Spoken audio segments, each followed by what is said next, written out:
Hello friends, आज मैं आप सभी के लिए 2019 का क्वेश्चन पेपर जो है वो प्रीवियस ईयर बीएचयू बीएड का क्वेश्चन पेपर है, इसको सॉल्व करने वाले हैं। तो स्वागत है आप सभी का हमारे इस यूट्यूब चैनल पर। मैं इस वीडियो में आपको बीएचयू बीएड का प्रीवियस ईयर का क्वेश्चन पेपर सॉल्व कराने वाली हूँ, जो 2019 का क्वेश्चन पेपर है। इसी तरह से हम एक एक करके सभी लगभग 10 ईयर्स के क्वेश्चन पेपर को सॉल्व करेंगे, क्योंकि किसी भी एग्ज़ाम के सिलेबस और क्वेश्चन पेपर ही उसके जान होते हैं। तो हम 2019 के यहाँ पे क्वेश्चन पेपर सॉल्व करने वाले हैं, जो ह्यूमैनिटीज़ एंड सोशल साइंस का होगा। चलिए पहला क्वेश्चन देखते हैं। कैटलॉग ग्रंथालय से उसी प्रकार संबंधित है जिस प्रकार सूची किससे संबंधित है। तो ग्रंथालय का विवरण कैटलॉग में रखा जाता है, उसी प्रकार से पूरे अध्याय का विवरण एक सूची में रखा जाता है। ऑप्शन नंबर ए इसका राइट आंसर हो जाएगा। अगला क्वेश्चन है क्वेश्चन नंबर 2। किसी विशेष कोड के अनुसार अगर PSDIRE को स्पाइडर लिखा जाए तो उसी कोड के अनुसार कॉमन को कैसे लिखा जाएगा। इसमें ज़्यादा कुछ नहीं किया गया है, बस दो ठो वर्ड्स लिए गए हैं और उनके प्लेस को चेंज करके लिखा गया है। जैसे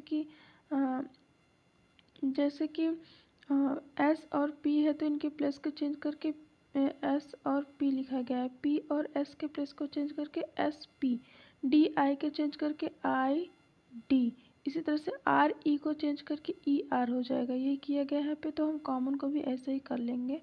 तो COMMON, इसके दो प्लेस को चेंज करेंगे तो OCMMNO आ जाएगा, जो कि ऑप्शन नंबर बी में है। तो इसका option number B right answer हो जाएगा। अगला क्वेश्चन देखते हैं।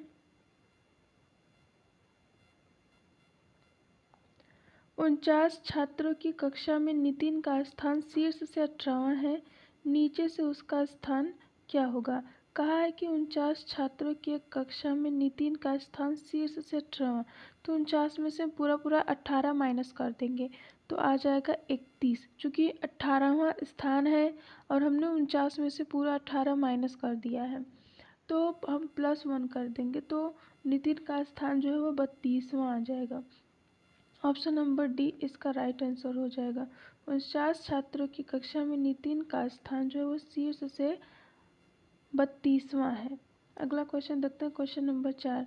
निम्न में से कौन सा शब्दकोश शब्द सबसे बाद में आएगा। शब्दकोश में सबसे बाद में आने का मतलब है कि अंग्रेजी वर्णमाला के अक्षर के क्रम में सबसे बाद में कौन सा आएगा। तो चारों ऑप्शन में पी और आर जो है वो कॉमन है, बाकी तीसरे पी और आर कॉमन है। तीसरे वर्ड्स के हम देखेंगे तो ओ जो है वो 3 में कॉमन है, लेकिन चौथे वाले में आई है। तो हमें देखना है कि पहले ओ आ रहा है वो अंग्रेजी वर्ड में कि पहले आई आ रहा है। तो हम पाते हैं कि अंग्रेजी वर्ड में ओ से पहले आई आ रहा है, तो चूँकि सबसे बाद वाला पूछा है तो ये वाला कट जाएगा। तीसरे ऑप्शन में हम देखते हैं, तीसरे वाले वर्ड में चौथे वाले वर्ड में एम और 2 में एस कॉमन है, जबकि एक में एम है, तो जो पहले एम आता है तो ये भी कट जाएगा। उसके बाद पांचवें वर्ड में ई है एक में और एक में आर है, तो पहले हम देखेंगे कि पहले ई आता है कि पहले आर, तो चूँकि पहले ई आता है तो ये भी कट जाएगा, तो इसका option number C right answer हो जाएगा। ये जो है वो शब्दकोश में सबसे बाद में आएगा। अगला क्वेश्चन देखते हैं। अगला क्वेश्चन देखते हैं 2, 6, 18 और 40, 54 के क्रम में 8वां पद कौन सा होगा। तो इसमें ज़्यादा कुछ लॉजिक नहीं लगाया गया है। 2 का गुणा 3 में किया गया है 6 आ जाएगा। 6 का गुणा 3 में किया गया है 6 6 18, 18 का गुणा 3 में किया गया है 54। तो इसी तरह से हम 3 का गुणा करते करते 4 पद दिया है, हमें 8वां क्रम ज्ञात करना है। तो इसका 8वां क्रम यदि आप करेंगे तो इसका 4374, ऑप्शन नंबर बी जो है वो राइट आंसर हो जाएगा। अगला क्वेश्चन देखते हैं क्वेश्चन नंबर 6। निम्न में से लुप्त पद को छाटें। विशाल, बौना, प्रतिभाशाली, इसका क्या होगा। जैसे कि विशाल का विलोम बौना होता है, तो प्रतिभाशाली का विलोम क्या होगा, जड़ होगा। Option number C right answer. अगला क्वेश्चन, अमित ने एक लड़की से कहा कि मेरी माता के पोते की पत्नी है। अमित का उस लड़की से क्या संबंध है? अमित ने एक लड़की से कहा कि वह मेरी माता के पोते की पत्नी है। तो ये हो गया अमित। अमित का लड़की से संबंध कह रहा है, तो अमित जो है वो लड़की को कह रहा है कि यह मेरी माता के, तो ये हो गई अमित की माता के पोते की। अमित के माता के पोते की, तो अमित का पुत्र हुआ, है ना। माता के पोते की पत्नी, तो पुत्र की पत्नी हुई। पुत्र की पत्नी हुई वाई। वाई जो है वो पुत्र की पत्नी हुई। पूछा है कि अमित का उस लड़की से क्या संबंध है, तो अमित जो है वो अमित जो है वो उस लड़की का ससुर लगेगा। तो इसका option number C D right answer हो जाएगा, ससुर। अगला question, question number 8। X Y का किसी से परिचय कराते हुए कहता है कि वह वाई मेरे पिता के पोते का पति है। वाई एक्स से किस प्रकार से संबंधित है? यहाँ पे कह रहा है कि एक्स वाई का किसी से परिचय कराते हुए कहता है। एक्स जो कहता है कि वाई मेरे पिता के, एक्स का पिता की पोती की, पिता के पिता, पिता के पिता, एक्स के पिता के पिता की पोती, इसका पोती मतलब एक्स का भाई, एक्स की बहन है पोती, ठीक है, एक्स की बहन है माइनस, पोती का पति, इसका जो है वो पति है। पूछा है कि यह वाई हो गया। वाई एक्स से किस प्रकार से संबंधित है, तो ये हुआ वाई और ये हुआ एक्स। तो जो है वो वाई जो है वो एक्स का जीजा हुआ, चूँकि बहन का पति है। एक्स जो है वो पी जो है वो एक्स की बहन है और उसका पति वाई है, तो एक्स का वाई से जीजा और साला का संबंध हुआ। तो वाई जो है वो एक्स से जीजा से संबंधित है, वाई जो है वो एक्स का जीजा लगेगा। अगला क्वेश्चन देखते हैं, क्वेश्चन नंबर 9। ए और बी भाई हैं, सी और डी बहनें हैं, ए का बेटा डी का भाई है, बी और सी किस प्रकार से संबंधित हैं? कह रहा है कि ए और बी भाई हैं, ठीक है, सी और डी बहनें हैं, ठीक है, बहने के लिए माइनस का चिन्ह और भाई के लिए प्लस का चिन्ह। ए का बेटा डी का भाई है, ए का जो बेटा है वो डी का भाई है, ठीक है, ए का जो बेटा है वो डी का भाई है। बी सी से किस प्रकार से संबंधित है? ये जो बेटा है ये बी है, बी सी से किस प्रकार से संबंधित है? चूँकि जो सी है ना वो भाई की बेटी हुई, तो बी जो है वो सी से चाचा के रूप में संबंधित है। भाई की बेटी लड़की जो है वो चाचा कहेगी लड़के को, आदमी को। तो इसका option number 9 right answer, option number C right answer हो जाएगा क्वेश्चन नंबर 9 का। अगला क्वेश्चन देखते हैं कि अभी टीचिंग एप्टीट्यूड के क्वेश्चंस है जो कि इजी है, लॉजिकली हमें इसका आंसर देना होता है।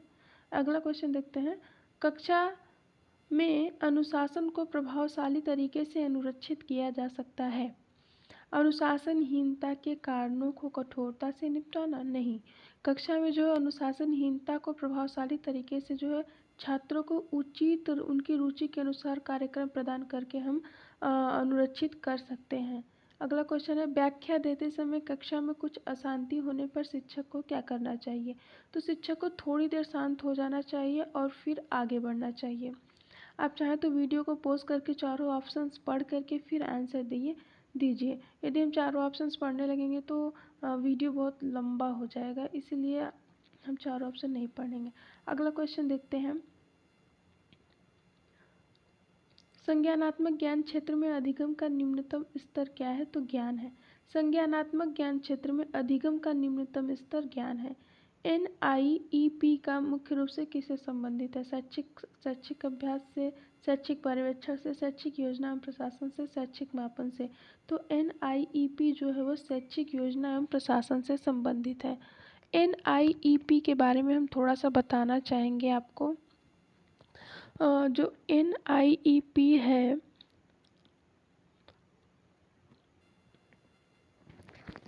राष्ट्रीय शैक्षिक योजना एवं प्रशासनिक विद्यालय, NIEP शैक्षिक एवं प्रशासन के क्षेत्र में केंद्रीय मानव संसाधन विकास मंत्रालय द्वारा स्थापित भारत का प्रमुख संगठन है। इसकी स्थापना वर्ष 1962 में हुई थी। ठीक है। बेसिक शिक्षा योजना एवं प्रशासन के क्षेत्र में NIEPA द्वारा किए गए प्रशंसनीय कार्यों के लिए वर्ष 2006 में भारत सरकार ने इसे मानव विश्वविद्यालय का दर्जा प्रदान किया। 2006 में भारत सरकार ने नीपा को मानव विश्वविद्यालय का दर्जा प्रदान किया और इसका राइट आंसर हो जाएगा ऑप्शन नंबर सी, जो है वो शैक्षिक योजना एवं प्रशासन से संबंधित है। अगला, निम्न में से किस अवस्था में बालकों में लिंग का प्रत्यय विकसित होता है? तो इसका right answer option number B, बाल्यावस्था हो जाएगा। बालकों की शिक्षा में प्ले थेरेपी का प्रयोग क्यों किया जाता है, अर्थात बालकों को वीडियो और प्लेयर चित्रों के माध्यम से क्यों पढ़ाया जाता है? तो इसका option number D right answer हो जाएगा। बालक की आंतरिक प्रेरणाओं तथा जटिलताओं को समझना। बालक की आंतरिक प्रेरणाओं तथा जटिलताओं को समझ करके उनकी शिक्षा में प्ले थेरेपी का प्रयोग किया जाता है। वैसे बालकों की शिक्षा में कई प्रकार की विधियों को प्रयोग किया जाता है, जिनमें विश्लेषण विधि, प्ले थेरेपी विधि और आपस में डिस्कशन करवाकर और एक साथ बैठाकर और उन्हें चित्र के माध्यम से समझाकर, माइंड में चित्र बनाकर, वर्ड्स लिखकर, बोलकर, सुनकर, ये सब तरीके हैं बच्चों को पढ़ाने के। उनमें से एक तरीका है प्ले थेरेपी का। अगला क्वेश्चन है, अपनी कक्षा में के प्रतिभाशाली विद्यार्थियों की देखभाल के लिए शिक्षक को क्या करना चाहिए? तो अपनी कक्षा के प्रतिभाशाली विद्यार्थियों की देखभाल के लिए शिक्षक को संवर्धन कार्यक्रमों की व्यवस्था करनी चाहिए। अगला क्वेश्चन है, शिक्षण शैली मुख्य रूप से कैसे संबंधित है? शिक्षण शैली मतलब शिक्षण की योग्यता। एक शिक्षक के पास ऐसी कौन सी योग्यता होती है जो वो ज्ञान को अपने बच्चों के अंदर आसानी से संप्रेषण कर सकता है, आसानी से उसे ज्ञान दे सकता है, तो वो होती है शिक्षण शैली। तो शिक्षण कैसे किया जाए, ये मुख्य रूप से संबंधित है। इसका option number A right answer हो जाएगा। अगला क्वेश्चन है, छात्रों के लिए कौन सी विशेषता सर्वाधिक महत्वपूर्ण है? तो स्वतंत्र चिंतन जो है वो छात्रों के लिए सबसे अधिक महत्वपूर्ण है। किसी भी छात्र को स्वतंत्र चिंतन करना चाहिए। ये उसकी योग्यता एवं मस्तिष्क की क्षमता को निखारने का सबसे अच्छा साधन है। अगला क्वेश्चन है, सहयोगी अधिगम के लिए कौन सा कथन सही है? तो छात्रों को विचारों की प्रस्तुति तथा स्वतंत्रता पूर्वक एक दूसरे के चर्चा करने के अवसर, ये जो है वो सहयोगी अधिगम के लिए सही है। अगला क्वेश्चन है, भारत के प्रथम तैरते हुए लोकटक नामक प्राथमिक विद्यालय का उद्घाटन कहाँ हुआ? तो मणिपुर में हुआ है। UNCRPD किससे संबंधित है? तो ये जो है प्राथमिक शिक्षा से संबंधित है। ठीक है, UNCRPD जो है वो प्राथमिक शिक्षा से संबंधित है। UNCPRD के बारे में हम कुछ जान जाते हैं।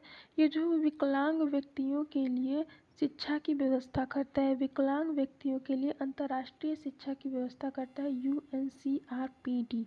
ठीक है, विकलांग एवं विशिष्ट आवश्यकता वाले बालकों के अधिकारों को पहचानने एवं अधिकारों की सुरक्षा को सुनिश्चित करने के लिए की गई एक अंतर्राष्ट्रीय संधि है ये। ठीक है, और भारत में भी इस अंतर्राष्ट्रीय संधि पर हस्ताक्षर किए हैं, जिससे विशिष्ट आवश्यकता वाले बालकों को अन्य सामान्य बालकों के विकास के अवसर प्रदान किए जा सके। ठीक है, अगला क्वेश्चन देखते हैं। क्वेश्चन नंबर 22, राष्ट्रीय शिक्षा दिवस में निम्न में से किसके जन्म दिवस पर मनाया जाता है? तो राष्ट्रीय शिक्षा दिवस मौलाना अबुल कलाम के जन्म दिवस पर मनाया जाता है। अगला क्वेश्चन है, केंद्रीय शिक्षक पात्रता CTET की परीक्षा जो है कितने भाषाओं में संचालित होती है? तो CTET की जो परीक्षा होती है वो 22 भाषाओं में संचालित होती है। इसका option number B right answer हो जाएगा। अगला क्वेश्चन देखते हैं, 24 जुलाई 2018 को में वैश्विक दिव्यांगता शिखर सम्मेलन कहाँ हुआ था?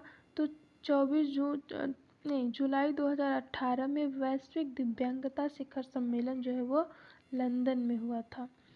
अटल नवाचार मिशन के तहत टिंकरिंग लैब के स्तर पर नवाचार संस्कृति के लिए प्रस्तावित किया गया है। जो है विश्वविद्यालय